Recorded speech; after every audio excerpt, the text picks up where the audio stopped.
My name is Okiti, and you're watching Nigeria in 5 minutes. This week, Nigeria celebrates 57 years of independence from British rule. Unlike the independence celebration in the first 2 decades after 1960, our celebrations these days are muted, they lack vigor, and they are uninspiring. This is not because Nigeria is aging, but because Nigeria is not fulfilling the ideals and potential that was set at independence.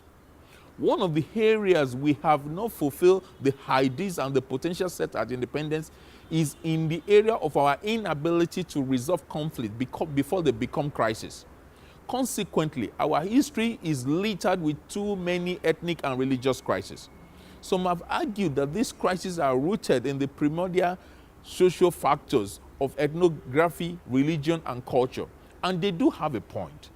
Others went further to argue that colonialism contributed to these primordial conditions, and they have a point too. However, what is often missing in this analysis is that not only are these conflicts underlined by economic conditions, they are amplified by it. Therefore, it is not possible for us to solve contemporary religious, ethnic, and communal clashes without correcting the structures that have delivered poor, weak, and mediocre income growth over the years. To raise the average income of every Nigerian, we must deliver income growth above the rate of population growth, and to do so on a consistent basis. Without economic growth, raising the standard of living of one Nigerian means reducing the standard of another. This leads me to the second part of my commentary. If income growth is fundamental to the minimization of conflict, that income growth is underlined by productivity growth. Recently, Time Economics, the economic consulting firm I work for, carried out a research on the impact of Naira's devaluation on 4 key agricultural value chains in the Niger Delta. The research was commissioned by the Foundation for Partnership Initiative in the Niger Delta and Market Development in the Niger Delta.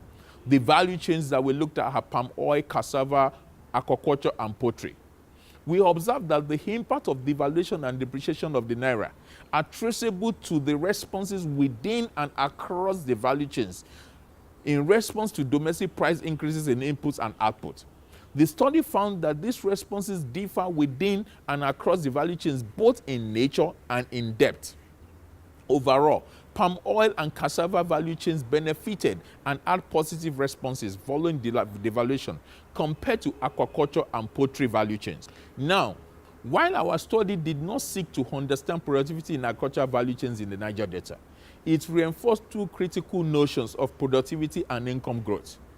The productivity gains that we saw arose from changes to trade policy, though that was triggered by fall in oil prices. It does reiterate the notion that policy can influence productivity gains.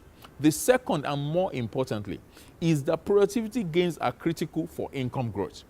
In conclusion, the independence that Nigerians seek today is the freedom from poverty, extreme inequality, illiteracy and conflict, ethnic and religious bigotry. But it is so clear that while income growth will not eliminate all of this, it is abundantly clear that they cannot be eliminated without it. I thank you. For more of my thought on these issues, please see the links on your screen.